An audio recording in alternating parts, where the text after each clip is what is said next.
नमस्कार, स्वागत है आपका एनएमएफ न्यूज में। मैं हूं आपके साथ शबनम। मोदी सरकार ने संसद से पेपर लीक बिल पास करवा लिया है। विपक्ष जमकर इस दौरान हंगामा करता रहा, लेकिन सवाल ये उठ रहा था कि मोदी सरकार बच्चों के, छात्रों के भविष्य को लेकर इतना अहम कदम उठा रही है और विपक्ष को इसमें साथ देना चाहिए था। जो छात्रों की मांग विपक्ष उठा रहा था, जब छात्रों की हक की बात हुई तो विपक्ष ही विरोध में खड़ा हो गया। आखिर विपक्ष को इस बिल से तकलीफ क्या हुई? क्या अगर पेपर लीक माफियाओं को सजा मिलेगी तो विपक्ष को तकलीफ होगी? पूरा एंटी जो ये इंडिया अलायंस है वो पूरा विरोध में खड़ा हुआ नजर आया। अभी आज इसी पर चर्चा करेंगे कि आखिर इंडिया अलायंस विरोध में क्यों खड़ा है। चर्चा के लिए मेरे साथ वरिष्ठ पत्रकार पंकज प्रसून जी जुड़े हुए हैं। सर, संसद में बिल पास हुआ, जो विपक्ष अभी तक छात्रों की मांग बनकर सड़कों पर उतर रहा था, वही छात्रों की हक की जो लड़ाई मोदी सरकार ने आगे बढ़ाई उसका विरोध कर रहा है। आखिर क्यों विपक्ष इसका विरोध कर रहा है? इसे तो साथ देना चाहिए था। और सबसे हैरानी की बात यह है कि जब देश में इतना सख्त कानून आ रहा है पेपर लीक के खिलाफ, तो कांग्रेस और उसके सहयोगी दल बैकआउट कर जाते हैं। उनको तो समर्थन देना चाहिए ना कि बिल्कुल और कड़ा नियम होना चाहिए, बिल्कुल इससे भी कड़ा बनाओ, ऐसे बोलना चाहिए। यहीं पे पता चल जाता है कि असली नीयत क्या है। और मैं अब आपको राज्य दर राज्य आंकड़े दे रहा हूं और इस देश की जनता को समझना चाहिए कि कौन पेपर लीक करवाता है, किसके राज्य में ज्यादा पेपर लीक हुआ और कौन पेपर लीक रोकता है। क्योंकि नैरेटिव और फैक्ट्स में एक फर्क होता है भाई मेरे। अब मैं आंकड़े शुरू करता हूं। इस देश में सबसे ज्यादा पेपर लीक जिस सरकार में हुए हैं वो है राजस्थान की अशोक गहलोत सरकार। 21 पेपर लीक टोटल। जिस वक्त हम ये बात कर रहे हैं, डिस्कशन कर रहे हैं, उस साल कर्नाटक के 10th और 12th के भी पेपर लीक हुए हैं। बाकी दूसरी नौकरियों को छोड़ दीजिए, आप राज्य देखते जाइए। इसके अलावा केरला में अभी प्रदर्शन चल रहा है कि वहां सरकारी नौकरी में एक आया था, वो पेपर लीक हो गया। लेकिन हैरानी की बात यह है कि जहां सबसे ज्यादा पेपर लीक हुए वहां ही कोई कार्रवाई नहीं हुई। उसके बाद जो पेपर लीक का रिकॉर्ड बनाया है 7 पेपर लीक का, वो है झारखंड, हेमंत सोरेन की सरकार। इस सरकार में 7 पेपर लीक हुए। अभी भी सैकड़ों हजारों छात्र यहां बरसात में सड़क पे बैठे हुए हैं, कोई कवर तक नहीं कर रहा उसको। अब बता दिए टॉप के 5 राज्य मैंने बताए और आपको सिर्फ इतना बताना है कि इन राज्यों में किसकी सरकार है। कांग्रेस की, जेएमएम की। तो और इन लोगों ने स्टेप्स क्या उठाए हैं इन पेपर लीक को रोकने के लिए? क्या किया है, कदम क्या उठाया है? कुछ कदम नहीं उठाए। छात्र सड़कों पर उतरे हुए बवाल कर रहे हैं और ये चुप्पी साध कर बैठे हैं। हो गया, अब पता चल गया कि कौन पेपर लीक करवाता है। अब मैं एक और बात कर रहा हूं। जाके महाराष्ट्र पेपर लीक लातूर, सिर्फ इतना टाइप कीजिए। एक शख्स का नाम दिखेगा आपको कांग्रेस के वेशभूषा में और कई कांग्रेसियों के साथ वो दिखेगा। वो Latur centre NEET paper leak का गढ़ है और वहीं से हुआ था। कुछ नाम दिखा आपको? गूगल में टाइप किया तो पेपर लीक लातूर, क्या नाम दिखा आपको? वो थोड़ा बताइए। आले करके कुछ नाम आ रहा है सामने। नहीं, अभी आप नहीं समझे। मैं जानबूझ के वो नाम नहीं ले रहा हूं क्योंकि जब वो मैं नाम लूंगा तो अमित देशमुख के साथ नाम जुड़ेगा। जब अमित देशमुख के साथ नाम जुड़ेगा तो हर कोई पता है कि अमित देशमुख कौन है। चलिए, अमित देशमुख पेपर लीक, इतना सिर्फ टाइप कीजिए। आपके लिए टास्क दे दिया। नहीं, आराम से आप कर सकते हैं। अमित देशमुख कांग्रेस का नेता है, रितेश देशमुख के भाई हैं, विलासराव देशमुख के बेटे हैं ये। तो मैं अब चलिए नाम बताता हूं। कि एक मुंगटीवार नाम का आदमी है और उसी ने ये पेपर लीक कराया है, वही मास्टरमाइंड है। वो कांग्रेस का नेता भी है और अमित देशमुख का करीबी भी है। तो इस मुद्दे पर तो राहुल गांधी को बोलना चाहिए खुल के, जो प्रधानमंत्री मोदी का आवाज का घेराव कर रहे थे। पूरा नाम उस व्यक्ति का पूरा नाम है। मैं सारे दर्शकों से कहूंगा कि आप टाइप करके देख लीजिए, शिवराज मोटेंगावकर। मोटेंगावकर का स्पेलिंग है, शिवराज का तो लिख लीजिएगा MOTEGAONKAR। शायद कोचिंग इंस्टीट्यूट वगैरह चलाते हैं ये रेणुका कैरियर सेंटर चलाता है और यही है नीट पेपर लीक करने वाला। समझ में आ गया? इस देश की विडंबना यह है कि जिस पार्टी के तार पेपर लीक से जुड़े हुए हैं वो पेपर लीक के खिलाफ आंदोलन का दावा कर रहा है, और जो सरकार पेपर लीक रोकने की कोशिश कर रही है कह रही है कि उसको फांसी पर चढ़ा दो। रोकने वाला दोषी और चोरी करवाने वाला क्रांतिकारी। तो ये यही तो है इस छात्रों देश को की समझना सच्चाई। चाहिए, युवाओं को समझना चाहिए कि भाई जो हक में आपकी आवाज उठा रहा है उसको आप रोकने की कोशिश कर रहे हैं, और जो आपके ही विरोध में आप संसद में खड़ा नजर आ रहा है क्योंकि इस बिल का विरोध कर रहे हैं, आप उसी के साथ नजर आ रहे हैं। तो ये युवा क्यों समझेंगे? वो तो पॉलिटिकली मोटिवेटेड है ना। उनको तो बीजेपी से नफरत, उनको पेपर लीक से थोड़ी ना मतलब है। पेपर लीक तो 427 पेपर लीक हुए हैं मनमोहन सिंह की सरकार के दौरान, 427। यह अलग बात है कि प्रियंका गांधी कह रही हैं कि 750 मिलियन बच्चे प्रभावित हुए, तो वो तो इतना जनसंख्या ही नहीं है देश का।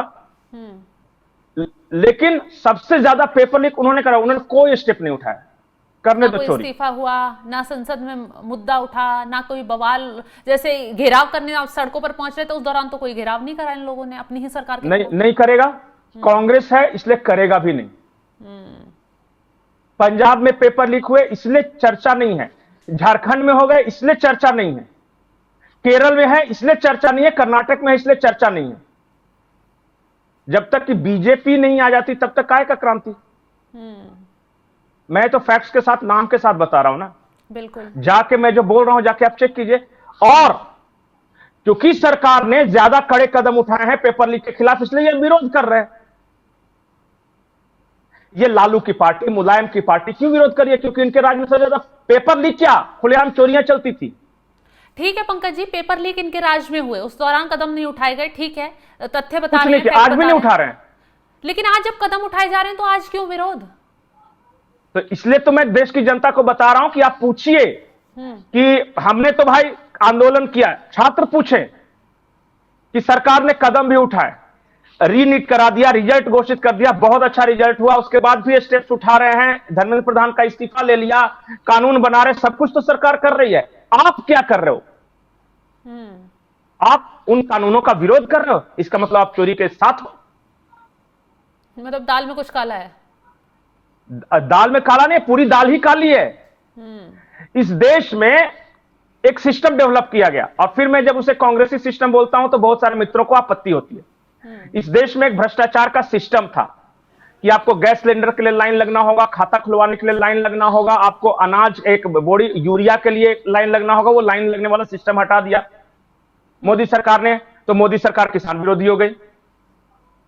जब आपको ऑनलाइन सारा ट्रांजैक्शन कर दिया तो फिर बोल रहे हैं कि नहीं, हम तो कैश वाला सिस्टम, कांग्रेसी सिस्टम के आदी हैं, ये वाला नहीं चलेगा, मोदी बहुत खराब है।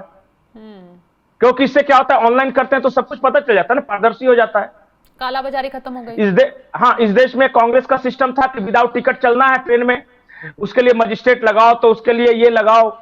अब क्या हुआ कि ऐसी टेक्नोलॉजी कर दी कि बिना कार्ड दिखाए हुए मेट्रो स्टेशन के अंदर आ ही नहीं सकते, तो WT वाला समस्या ही खत्म हो गया। तो ये सरकार खराब हो गई। जो भ्रष्टाचार का एक पूरा का पूरा सेटअप है, अब मैं कौन से सेक्टर बताऊं, इनका एक तय था कि अगर कोई डिफेंस में कुछ सामान मंगाना है, आपको पता है 2014 से पहले AK-47 की गोली भी बाहर से आती थी, फौजियों के जूते भी बाहर से आते थे, क्योंकि उसमें कमीशन था ना। और जब अपने यहां उसको बनाने लगेगा तो फिर कमीशन कैसे मिलेगा नेताओं को? आपको पता है कि जिस दिल्ली में आप अभी हैं शबनम, उस दिल्ली में, लुटियंस दिल्ली में बड़े बड़े बंगले थे डिफेंस दलालों के, और वहां आपका जो ये लिबरल पत्रकार लोग सब चलता है ना, इनकी पार्टियां हुआ करती थी रात रात भर। आपको नहीं पता? रात रात भर पार्टियां, महंगी शराब, महंगी ये, वो दलाली खाते थे, कुछ भी हो जाए। एक चीज मंगाना है अगर आर्मी के लिए, एयरफोर्स के लिए, नेवी के लिए, तो किसी दूसरे देश से हम मंगवा देंगे, हमको बीच में कमीशन दे दो। यही सिस्टम चला था। मोदी सरकार ने कहा कि नहीं, आत्मनिर्भर भारत हम ही बनाएंगे, और डील भी करेगी तो कोई प्राइवेट कंपनी नहीं करेगी, गवर्नमेंट हो जाएगा। तो राहुल गांधी नंगे नाचने लगे। हाँ, नाचने लगे। गवर्नमेंट टू गवर्नमेंट डील जैसे हुआ, तो राफेल चोर है तो चौकीदार चोर है। राफेल वाले में उन्होंने कहा था ना, क्या हुआ, सुप्रीम कोर्ट गए, सुप्रीम कोर्ट ने डांट के भगा दिया। तो इस देश में चोर कौन है और कौन चोरी रोक रहा है, इसका तो डिफरेंशिएट करना होगा ना लोगों को। जाहिर सी बात है, पर करेंगे नहीं, क्योंकि मुझे तो नफरत है ना बीजेपी और मोदी से, तो मैं कैसे करूंगा इस बात को? ईमानदार एनालिसिस करूंगा कैसे? मैं कैसे मान लूं कि इस देश का सारा रेलवे स्टेशन का सौंदर्यीकरण हो गया, नए एयरपोर्ट्स का सौंदर्यीकरण हुआ, कई एयरपोर्ट्स आए, एम्स बन गया, आईआईटी बन गया, दुगना जितना आज तक बना था 2014 तक उससे दुगना ज्यादा अब बना दिया, ये मैं बात कर लूंगा तो फिर तो मैं मोदी भक्त कहला जाऊंगा। पर हूं तो मैं विरोधी बेसिकली। सोनम वांगचुक ने रेलवे प्रोजेक्ट की तारीफ की है। मैं किसी व्यक्ति के बारे में मैं किसी व्यक्ति के बारे में नहीं बोल रहा हूं। आप ईमानदारी से एनालिसिस कीजिए ना कि पहले कितने एम्स थे, आज कितने एम्स हैं, पहले कितने डॉक्टर बनते थे, आज कितने डॉक्टर बन रहे हैं, पहले कितने आईआईटी थे, आज कितने आईआईटी थे, पहले कितना रेलवे में ये था, रेलवे का क्या काम हुआ था, आज कितना काम हो रहा है। आखिर इस देश के सुदूर नॉर्थ ईस्ट में रेल क्यों नहीं पहुंचा था, जम्मू श्रीनगर में रेल क्यों नहीं पहुंचा था, अभी क्यों पहुंचा? तो ये सब तो बात करना है नहीं। मोदी मतलब मुझे मोदी का विरोध करना है, उसकी चमड़ी छीन लेनी है, उसकी मरी हुई मां को भी गाली दे देना है, तो मोदी के विरोध में जिसका कोई मतलब नहीं। देश का अपमान तो अंधे तो हैं ही, तो अंधे नहीं है क्या? अच्छा बताइए, मोदी जी की मां पॉलिटिक्स में थी, वो तो आज इस दुनिया में नहीं है। आज इतने साल के उनके निधन के बाद उनको क्यों गाली दे रहे हैं? ये कारण क्या है? उन्होंने क्या बिगाड़ा उनकी मां ने? लेकिन चूंकि मुझे मोदी का विरोध करना है और कह दे मुझे कोई बस इसी बात पे अंधभक्त, मैं क्या कहूं कि जिसकी मां मर गई है, इस दुनिया में नहीं है, उसको गाली देते रहो, जिसको जो राजनीति में भी नहीं थी। चलिए राजनीति में है, मान लिया कि कोई प्रधानमंत्री मुख्यमंत्री रहा तो उसे काम की आलोचना हो सकती है, उसकी मां, उनकी मां का तो कोई मतलब ही नहीं था यार। और तुम खड़े होकर गाली दे रहे हो और ऊपर से डिफेंड कर रहे हो। वो जो चट्टा गैंग का वो जो प्रवक्ता है सौरभ दास, वो कह रहा है कि थोड़ा बहुत मजाक कर लिया तो क्या हो गया? ये मजाक है? गंदी गंदी गालियां किसी की मां को गाली देना, हाँ गालियां देना मजाक है ये? और हम बेवकूफ लोग हैं यहां बैठे हुए हैं वो।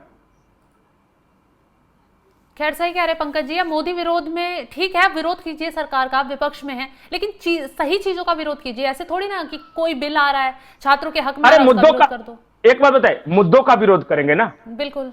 ऐसा थोड़ी आप कहने लगे कि अमित शाह को केबिन से खींच के लाऊंगा और पब्लिक के बीच में खड़ा कर दूंगा, ये कह सकते हैं? ये विरोध है? बिल्कुल भी नहीं। प्रधानमंत्री मोदी को डंडा मारूंगा, ये कह सकते हैं विरोध है? ये इसमें मुद्दों के आधार पर विरोध है। ये अमित शाह के बारे में उन्होंने कहा, खड़गे ने कहा है, और राहुल गांधी ने मोदी के बारे में कहा है। अब मैं किसी को ये कहूं कि मार के तेरी चमड़ी छीन लूंगा, तो ये विरोध थोड़ी ना हुआ, ये तो बदला, एक तरह से हिंसा के लिए उकसाना हुआ।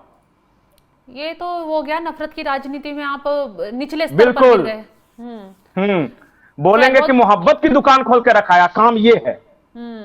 खैर बहुत बहुत शुक्रिया पंकज जी, तमाम जानकारी देने के लिए। आपने बताया पूरा विस्तार से कि कहां कहां कब कब कमियां रही, लेकिन जब आवाज उठानी थी तब आवाज नहीं उठाई, लेकिन आज कदम उठाए जा रहे हैं मोदी सरकार की तरफ से, एक के बाद एक कड़े फैसले लिए जा रहे हैं। और अब तो फैसला छात्रों के हक में लिया गया। बाकायदा जो कांग्रेस जनता पार्टी के विरोध प्रदर्शन में लोग शामिल थे, वो खुलकर कह रहे हैं, तारीफ कर रहे हैं मोदी सरकार की कि हाँ अब कुछ चीज ऐसी हुई है कि उन्हें संतुष्टि मिल पाएगी, आगे उनका भविष्य बेहतर होगा।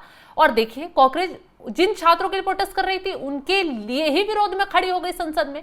मोदी सरकार बिल लेकर आई है, बिल पास करवाया है, लेकिन वहां से निकल गए, वॉकआउट करने लगे, हंगामा काटने लगे, किसी तरह बिल में अड़चन आ जाए, क्योंकि विरोध मोदी का करना है और चाहे फिर कितने भी अच्छे फैसले लिए जाएं, सब गलत दिखाए जाएंगे। इसीलिए इंडिया अलायंस के जो दल हैं वो चीख चीख कर, चिल्ला चिल्ला कर संसद में बवाल काटते नजर आए। बवाल काटते रह गए, लेकिन बिल फिर भी पेश हो गया, पास हो गया। अब जल्द कानून बन जाएगा राष्ट्रपति की हस्ताक्षर के बाद, और ये अमल में भी लाया जाएगा। तो फिलहाल इस खबर को लेकर, इस पूरे डिस्कशन को लेकर आप क्या कुछ राय रखते हैं, कमेंट बॉक्स में जरूर बताइएगा। और तमाम बड़ी खबरों की अपडेट के लिए आप हमारे साथ जुड़े रहें। नमस्कार।